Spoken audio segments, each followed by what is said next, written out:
Monday this week brought about mixed feelings among Nigerians as the Central Bank of Nigeria ordered banks to begin the process of deducting cybersecurity levy, which will be administered by the Office of the National Security Advisor.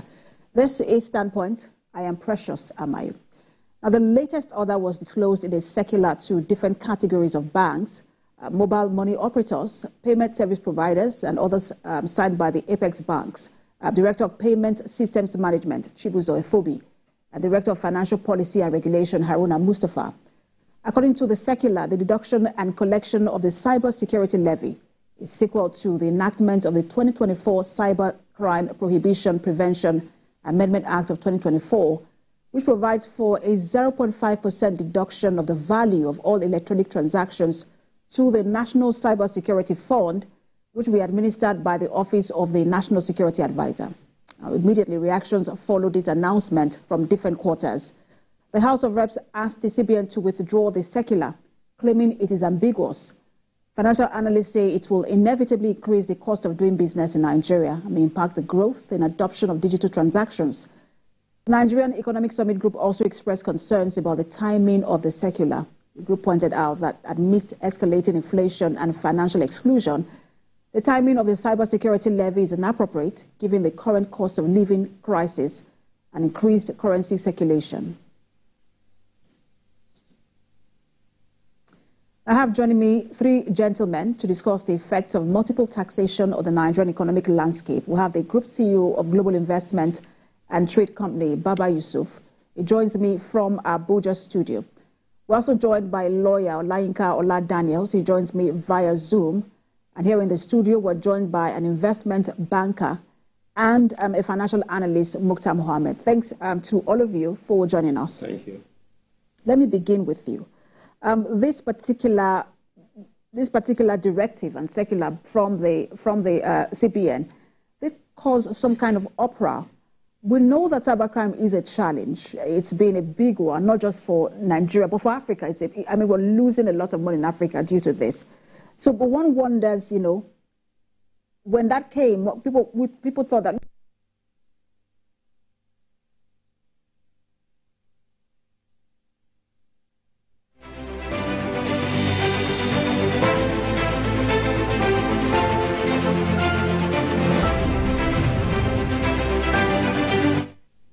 For me, it's not the whole idea of government is to provide security.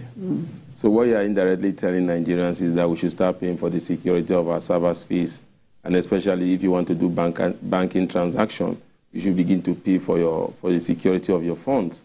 And so why did I take my fund to the bank if the bank cannot protect me? And when you talk about cyber, the office of the presidency they've come out to say that it's not just cybercrime, it's for fighting of terrorism and banditry. And I have a problem with that again. So we Nigerians are now contributing to the fighting of terrorism and banditry. So what are you as a government going to do for us? So we are not providing security for ourselves. We already provide security for ourselves, but now you're not saying we should provide security for our funds. Again, that we are supposed to keep in the bank. So I think the thing is the timing is wrong. Like the National Economic Group said, high inflation, cost of living is high. All this will be transferred back to the consumer. And who are the consumers? The ordinary Nigerians. Those in business, by the time you charge them for 10 million transactions, they are paying about 50,000 naira. They will pass it back to the consumer. So we need to look at it. I tried to study global and look at it and I said, which global best economy does it? No global best economy. And we say we want to become $1 trillion economy. Is this the way we would attract investors? And then you make to understand, African countries does it. So are we comparing ourselves with African countries now? Is that where we should learn from, or they should learn from us? So a lot of things is wrong with that cyber security. And I also have a problem that is going to be administered from the Office of the National Security Advisor. That means there will not be accountability. I stand to be corrected.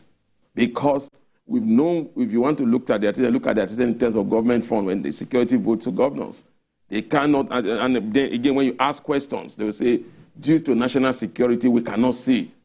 but this money was spent for this thing, but due to national security, we cannot publicly tell you what the money is spent for. Doesn't that have to do with the person in office instead of the office? I mean, isn't it possible that this particular national security advisor might be accountable? That is the problem I have. Malanuru Rubadu could be accountable. That's a challenge. You are putting a person to drive a process. When he's no more there, what structure have you put in place? So people will say, okay, because of Nuru Rubadu is the national security advisor, he was chairman of EFCC, we have known him for years, he have done this, done that, he have not been attached to any corrupt tendency, fine. But what about if he's not there? What are the structure are you putting in place? We've seen it. In Nigeria, it's only strong men that drive a vision. Once the strong men are out, we go back to status quo. We can see it in NAFDA, you could see it. Before now, who knows about NDLA? All of a sudden, a strong man comes in there and they are busy arresting people up and down. So it has to change. And again, when you talk about cyber security, you're talking about national security. It's for you to begin to say Nigerians should begin to pay for national security. And then that means they should ask questions. So who should pay for it? Because that's the big question, you know. Pay for what? For security? Pay for, yes, especially for that cyber space. I'm not even talking about security. What is the Office of the National Security Advisor providing? Are they the one providing the platform that the banks use to service their customers? So what is the value they are bringing to the table that I'm paying them for? So you have to pay for my security of my funds in the bank. And like they said, that will go against the financial inclusion that we are talking about. Because what will happen eventually is that a lot of Nigerians would rather keep their money in their houses. And we are complaining about currency in circulations. And then the high net Nigerians would rather, instead of doing transactions from their phone, they rather give check to the bank. After all, that is exempted. So what are they are trying to achieve in terms of making a digital economy, not crowding the banking hall? Then you begin to crowd the banking hall. If you look at the 16 items that are exemption, did you see any SME business there that is exempted? I will get to all of that in a moment, you know, the implication of this, especially for the businesses. But I want to get to, let's turn to Abuja studio as we speak with Baba Yusuf, who is a policy analyst. He's standing by for us there. Let me get your thought on this as well. This particular policy, and he has also mentioned the issue of timing and the timing of it all. Thank you very much for having me, and I appreciate the panelists out there. He set the background real tight and apt. I would like to take this conversation, broaden the foundation of this conversation before I narrow it, because I think it is essential to call attention to the frontliners of this administration. With due respect to them, it appears to me that most of them are more commercially and business aware than they are socio-politically or economically aware in terms of policy, in terms of strategy, which is very critical because the key performance indicators of business that you drive as a banker or whatever in terms of bottom line, turnover, revenue, equity, as against the key performance indicators of governance, which is social justice, for example, debt to GDP ratio, inflation and all that, are not what they are taking into cognizance and trying to formulate policies to drive the country forward. So to remind them, let me draw our attention to Chapter 2 of the 1999 Constitution as amended, which is fundamental objectives and directive principle of state policy. I think that should be the key reminder. If I refer us to Chapter 2, sub 16, you see where it says, Chapter 16, sub 1 of the Constitution says, the state shall, within the context of the ideals and objectives for which provisions are made in this Constitution, A, harness the resources of the nation and promote national prosperity and efficient, dynamic, and self-reliant economy. Every citizen on the basis of social justice and equality of status and opportunity. It goes further in sub B to say, control the national economy in such a manner as to secure maximum welfare, freedom and happiness for every citizen on the basis of social justice, equality of status and opportunity. This is economic objective. If you go to social objective, section 17 subsection C is very succinct. Government action shall be humane. Now if I stop there, it presupposes that based on the way the policies are being churned out in the last 5-6 months, you will agree with me that almost every policy is leaning towards extracting from the populace to deliver value, i.e. levy or taxation. Is that the only, pipeline to rein in revenue in the short to long term for Nigeria, for the economists, for the politicians, and all the technocrats in this government? Now, the answer is absolutely not. So they are narrowing the conversation and stifling the economy and generating more heat in the system. Because an economy that has over 160 million multinationally poor Nigerians is the same economy where you have multiple taxes and levies coming left, right, and center, which will not all go well for the economy. Now, back to the conversation about the cybersecurity. For the purpose of disclosure, I am a chartered IT specialist, okay, and then a strategist. So, and I know for a fact that we need this, cybersecurity for Nigeria. But who is supposed to provide that security? Mr. Mukhtar mentioned the fundamental objective of a government is to provide security. But taking it further, what is the responsibility of the banks? Why do we take our money? Why do the politicians take their money to the bank? If you go back to the analog time, it is to secure your money in the bank.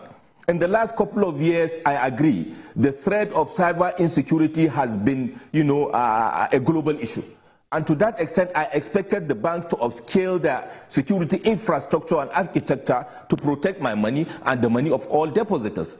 It appears government is seizing the moment to help the banks to do their job, as far as I'm concerned. Because having headed technology departments in organizations, I know the responsibility of an IT department or a technology department. But moving on from an overall national security perspective, I totally agree also there should be linkages and system integration to that effect. But then, are we supposed to pay, like Mukhtar said, for the provision of that security? And let's assume without conceding that that should be the case. Is this the right time to do that? Because at the end of the day, if that is to be done now, will you be able to actually extract that value you are expecting? And if so, I am yet to be told by all that have seen this act that these are the key deliverables actually for this, for this service that the government is now going to be a service provider. What are the key deliverables? Who is going to do what? And with respect to the question you raised to the first panelist, Dr. Mukhtar, that the person in the office maybe is the reason why. The person himself, no matter how above board is, should be protected. And that is why we have governance framework, ladies and gentlemen, to drive whatever we do, even in the private practice. That he cannot probate, for example, the NSA in this case, he cannot probate and reprobate. And that is why you have an accountancy department or finance department, and you have an audit department. We have to have checks and balances. And within the structure of governance in this case, of course, the NSA's office should not be seen to be a collector of money, whereby they have more critical issues to deal with. That's just a good place to take the conversation to Olayinka Daniels, who is a lawyer and is standing by, because that's one of the issues being raised about this particular law in this act. And I want to bring in Olayinka now. During on the floor of the House on Wednesday, Honorable Manu Soro did argue that the National Security Advisor is a political office and has no mandate to manage accruals. I wanted to get your thought on that as well. On that statement made by the House of Reps member. Well, thank you for having me once again. We must understand that a place where democracy is being used as a tool, to play what we call plutocracy, idiocracy, and maybe xenocracy, and what have you, we can't get anything more than what we are seeing today. Because the question is, what is the office of the NSA doing with managing such funds? Unfortunately, the law, that is on the subsection, when is it? Section 44, subsection 2, subsection 6 of the Cybercrimes Amendment Act, give such power to such office to manage such money, such forms. Now the question is this: who made these laws? This law, yes, law has been there since 2015. Was amended 2024. Now, who are the people, the House of Representatives, people representing Nigerians at the level of House of Reps? They are supposed to talk. They are people who are stakeholders, the people. The people. Yet what we see now is a law giving power to an office to manage, because you see, we see all sorts happening and nobody is asking questions. We just make noise and nothing happens, and it's been made laws. Because when we have such people at the level of a National Assembly and they make some laws that no one is really thinking, and they just think, okay, this can fly. And that is why we are here, and that is what we see today. Making a law and giving power to the office of the NSA. Is NSA supposed to generate revenue? Even if you're looking at the cybercrime issue, is it supposed to generate revenue? We are talking about over $1 trillion, over 3 trillion thereabouts, if you put in all the money together. Having said that, it is very important we state this clearly, because even the note or the directive coming from CBN is misrepresented by CBN. That law is clear. The law wasn't talking about individual to be levied. If you look at section 44, subsection 2A of that same law, it is clear. It's not about an individual. It talks about the GSM providers. It talks about telecommunications company. It talks about internet service providers. It talks about banks and the financial institutions. It talks about insurance companies. It talks about stock exchange companies. They are to pay this money, not Nigerians.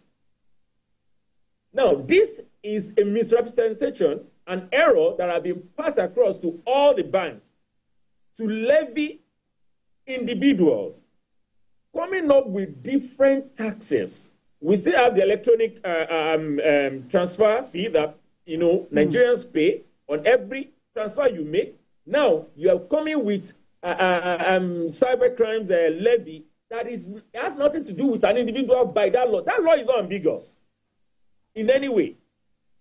But that is what we have today. Why? Because of the people we have at the National Assembly, and that cannot caution some people, and there are some people that just want to they just want to generate internal revenue. And I asked severally, and I have asked over time, is it that we are so lazy in this country that we produce nothing and we have nowhere to make money but just to put so much burden on Nigerians just because we want to generate internal revenue? And I remember when Mr. President was coming in, part of the promises he made was to collapse all these multiple taxes so that things will be easy for people. He said, let the poor breathe. That was his slogan. So where are we today? What is happening? You come up with different taxes. No, the economic team, they've not been able to do anything to collapse. Even with their promises when they came in, they've not been able to collapse the multiple taxes we've been paying. And on that point, Mr. Lainka, let me bring because you just made another point, and I want to bring it to Mukhtar, because what he said is that harmonization of taxes. And there is a committee led by Taiwo Yedelu who is supposed to be harmonizing these taxes. And when he saw that circular, he said he was going to, they are studying it, to know how to respond, which means that, it wasn't done in tandem with that particular committee. You see, we keep saying that our economy will not grow if the physical and the monitoring side are on different page. Now, if you look at that circular, it's coming from the monitoring side, but it's going to be implemented by the physical side. So there should have been a synergy. And when you have a committee like that, it would have been wise for you to pass it to that committee, for them to study and look at What are you bringing? What type of taxation? Because like the learned man said there, you are trying to collapse. And all of a sudden, you are taxing more Nigeria. Remember, this is not the end of the tax. I'm not a prophet of doom. Already, they are planning communication tax because of 750 million that the World Bank is promising them. Or is it the World Bank or the IMF? So very soon, I will make a call. I will pay tax on that. I will make profit. I'll pay tax on that. And here we have a committee that is saying, we want to harmonize multiple taxation. You just need to go to the street of Lagos sometime and you see how people are paying levies all the way, especially the small and medium-scale enterprise. The guy that is driving his dispatch, how he goes, you see local government, people harassing them to pay taxes. They leave that local government, they go to another local government and say, that is a different local government, you have to pay on this local government. You have so many taxes that people are paying. You make a transaction, you pay withholding tax. Every transaction you make government outside their normal 50 naira electronic levies. Look, it's when you look at it, and the result the people are getting is not commensurate with the funds. Till today's stamp duty charges, we don't even know who is to collect it. I think that matter is still in court. Is it the NIPOs that are supposed to collect it? Is it the CBN that is supposed to collect it? You see, there's no clear-cut decisions when you are coming up with a policy. So this policy is anti-financial inclusion, is anti-prosperity. The two reasons why there must be a government is for security and prosperity. If you are a government, you cannot provide security for me and I cannot prosper, then why are you in government? So if you are telling Nigerians, 90% of Nigerians, especially in Lagos, pay for their securities. You need to go to estates. You go to, if they are not employing private security outfit, they are getting Odua People Congress, OPC, or whatever to guard their gates so that they will be safe. So we are now taking it a little bit further. Come and protect your money yourself. You come up with a levy, cyber security level. It's more or less like I'm coming to TVC now. I parked my car outside TVC.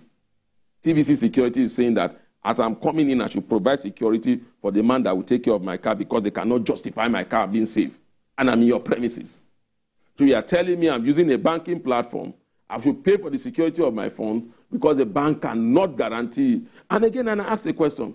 If there is failure, if my account is tampered with, which has happened to a lot of people, in the comfort of their room, they are receiving alert that their money, who do I go to meet? Is it the office of the NSA or do I go to the bank? And like I said, like they said, what is the platform they are providing? You must be providing something. The banks are still the one that, I'm not holding for the banks. This is not the banking problem. Look, government is supposed to help the people. I said, it's hypocrisy on the part of government to be thinking of selling one regulator. You cannot increase your fee, you cannot increase your charges, your consumer protection agency will take them to court, they take them to tribunal, and you as a government, you keep on adding levies on the people. That's not right, that's not governance. Right, so you mentioned something that I want to bring in Baba Yusuf. You talked about the World Bank. You know, for most of these policies, it would seem as though government has the buy-in of IMF and World Bank. They've commended the government, you know, some of these policies that Nigerians have said, oh, it's not working. Is it that they're seeing something that we are not seeing from an economic standpoint, and, you know, maybe just the overall growth, you know, of the country? Thank you very much. But before I answer that, I'm very interested to add my voice to what Mr. Mukhtar and the Learned Council said. You see, presently, beyond the conversation about Lagos that Mr. Mukhtar mentioned, it is even deeper than that. Currently, in every part of Nigeria, it depends on the weight and the scale. There are 4 layers of taxes. Federal government, levies and taxes. State government, levies and taxes. Local government, levies and taxes. And then there's another levy that we are not talking about a lot. There are still, and I dare say, and I stand to be corrected, because I'm from northern Nigeria. I'm from Kano, but I'm very, very entrenched in the politics and dynamics of northern Nigeria. There are still some parts of northern Nigeria where currently they pay levies to the bandits monthly. Otherwise, they can't go to the farms, they can't do anything. So we even pay levies to the bandits. These are 4 layers. And all these layers, especially the last one, part of it is the responsibility of the Office of National Security. Now, taking it from there also, section 44 sub 2 that Learned Counsel mentioned to say it is not for the individuals. Now, we should understand that it still means the citizens will be the secondary levy payers. Because in business, you and I know, when they levy those institutions, financial institutions and all that, automatically they have no skin pain. They will pass the cost to you and I and all the people that are using those platforms or the bank. So at the end of the day, the target is still the citizens. Based on that now, before we talk about IMF, let me remind us of what the former Prime Minister of the United Kingdom, late Margaret Thatcher, said in 1983 when she was speaking to the Conservative Party. And I think it's up to Nigeria and Nigerians, especially this administration.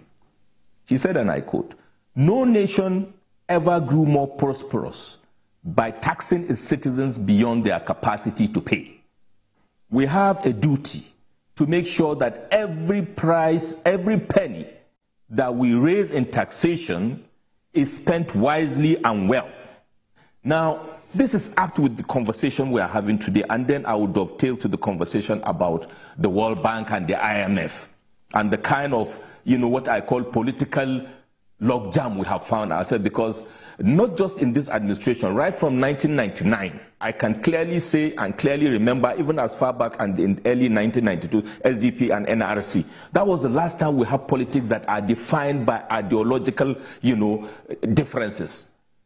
And those ideologies drive them, whether it is free market economy, whether you are a social democrat. Presently, we have a cacophony of ideologies, or it is driven by will, self-will. And that is why you have governments upon government, not just administration, running all over the place without a defined strategy, whether it is political or socio-economic. And that is why the IMFs or these kind of organizations will continue what I call the virtual imperialism for nations that refuse to do value creation and value innovations for themselves. And I give you a typical example. If you look at some of the frontline countries in the world that are moving forward and fastly approaching the developed status, for example, Singapore, for example, even countries that are not professing democracy. If you go to the GCC countries, Saudi Arabia, United Arab Emirates, Qatar, Bahrain, and all that, you see these are countries that are quasi-monarchical and all that. But what do? They look at their peculiarities and develop political and socio-economic strategies to drive, their governance and deliver dividends of good governance to their country.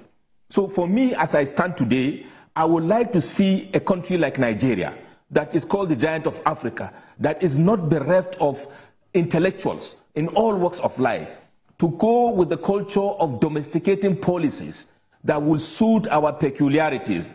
If we, as we are today, we cannot be able to have people in government that can domesticate policies that will suit our peculiarities and drive governance, immune to this World Bank and IMF, shackles and handcuffs, then we are in trouble. We can only continue to slide into the abyss of backwardness.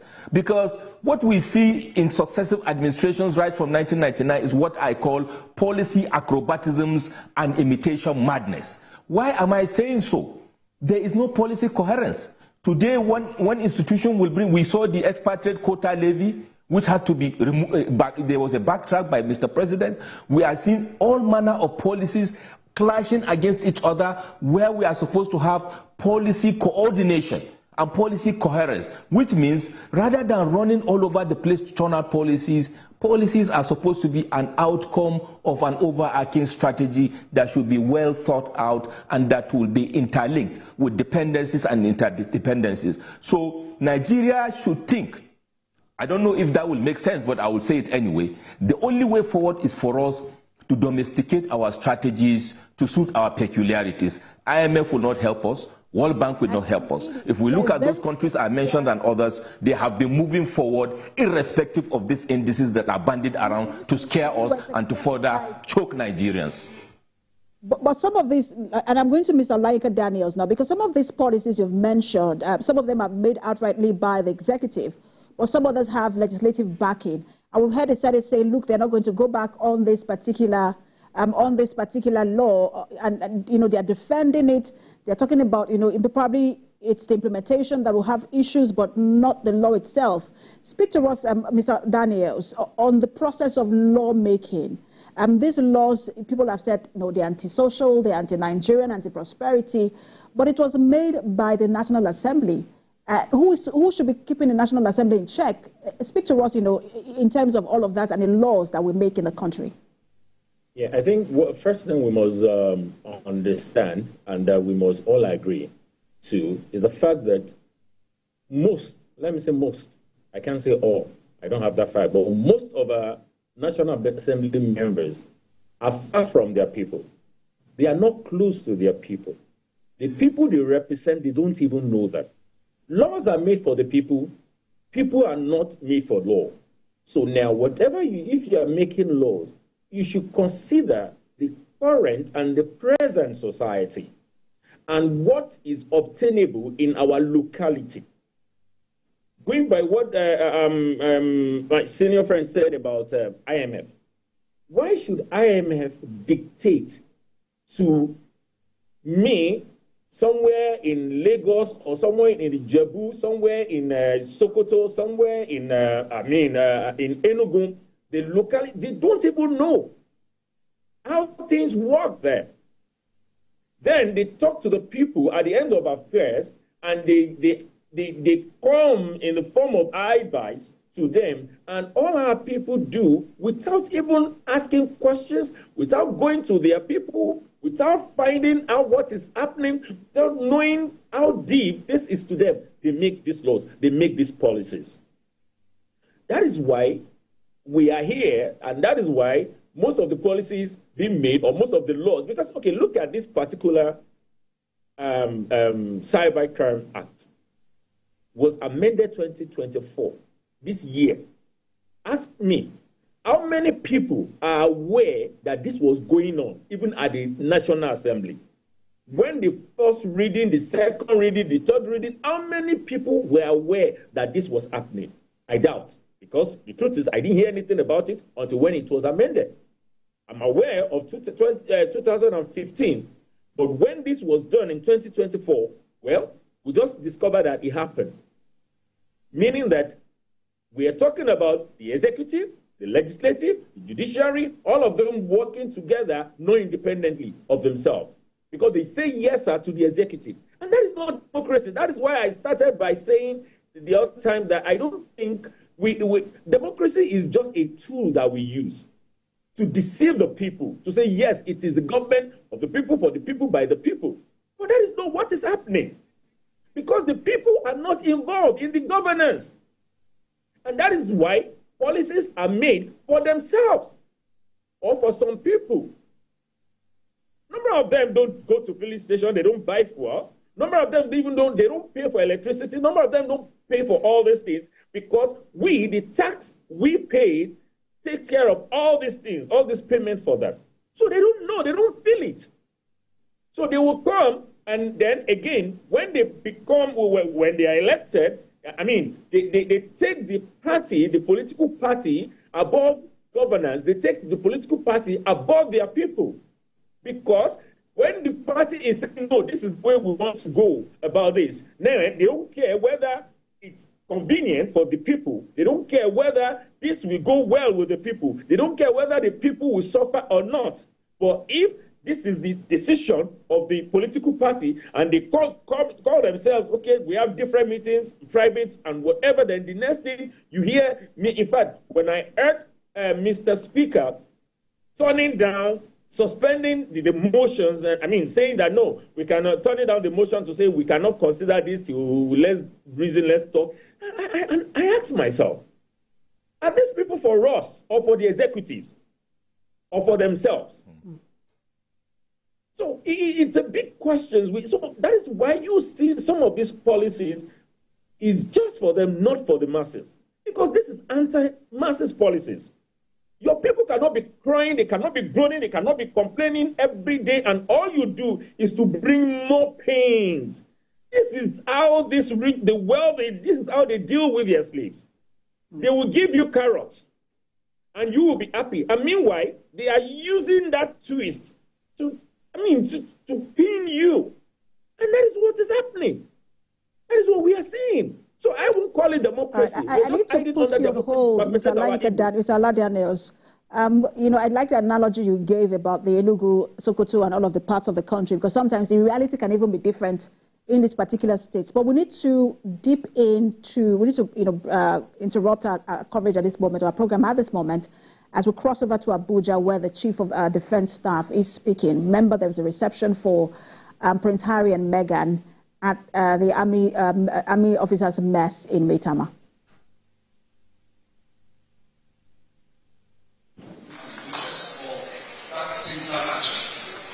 Looks small when it started in 2014, and today, who knows in the future, we will be competing with your units. We're looking forward to that. And we assure you that the Air Forces of Nigeria will be fully involved in this. We're happy with the Minister of Defense is here, and he is really very excited and is willing for us to continue to do more. Permit me to take this advantage to also now invite the Honorable Minister of Defense to come and give us his own address. I don't want to take time. We've been doing this from today, tomorrow, we're going to take us to contribute this event. So, the Honorable Minister, sir, you can't come and give us a speech. Thank you very much. God bless you.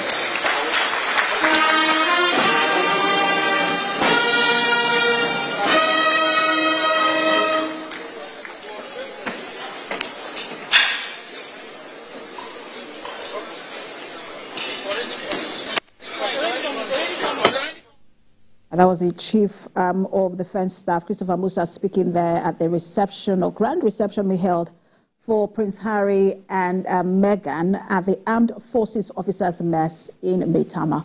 We'll continue to cover that visit. We have been covering it for the past 2 days, and we have a camera lens on that visit. We'll bring you details as we get them. But let's take a break now. When Standpoint returns, we'll continue our conversation. We have Baba Yusuf in Abuja, Olayinka Daniels on Zoom, and Mukhtar Mohammed with us in the studio. Stay with us.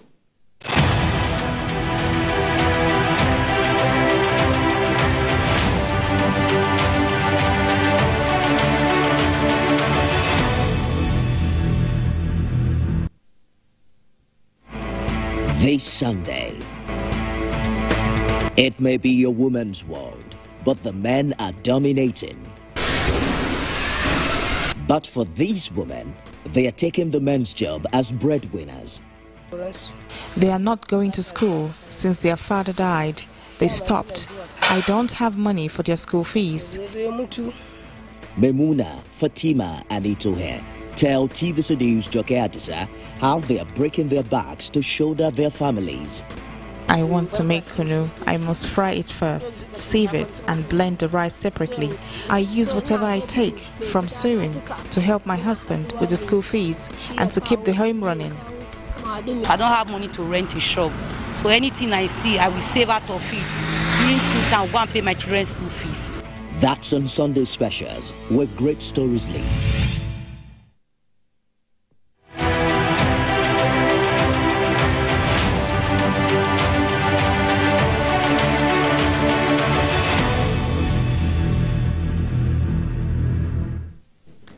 Thanks for staying with us. You're watching Standpoint. We're having a conversation on that circular issued by the CBN, giving a directive to banks to deduct 0.5% of transfers made as cybersecurity levy. And that generated conversations across the country with many people opposing it and some trying to explain what it means. And we've been speaking with the Group CEO of Global Investment and Trade Company, Baba Yusuf. He's joining us from our Abuja studio.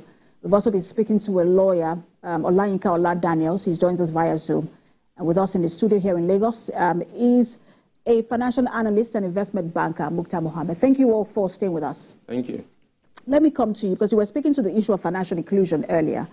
You also speak to, people have also talked about, the cashless policy and the ease of doing business in the country. And I remember you particularly mentioned the SMEs.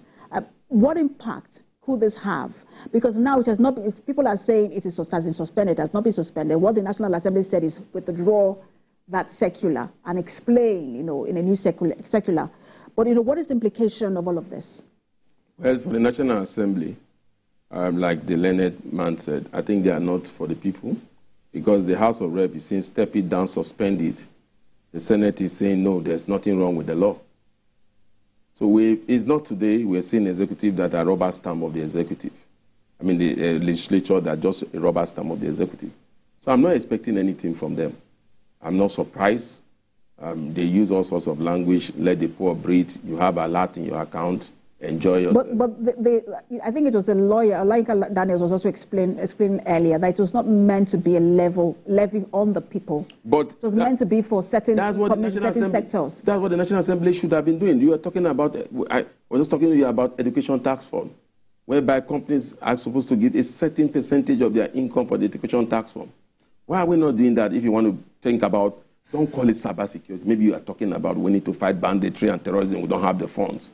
Then companies should begin to come after all. And if you say that a state like Lagos, they have a security, is it a security fund, whereby private sector... Security trust fund. Security trust fund. That private sectors have been contributing money to get security apparatus for government. That is the way government should be. You don't force me. I look at it and I say, look, this is beneficial to me, and then I'll come. Now, for the SMEs, like Malan Yusuf said in Abuja, if you look at it, they don't have a problem. The problem is that they pass the buck to the consumer. But this is the challenge. At the point you pass the buck to the consumer also now is not able to do business with you, then you'll be out of business. So this policy will create more unemployment. So there's a ripple effect. There's a ripple effect. Because let me tell you, what will happen is that people will stop using the POS terminal.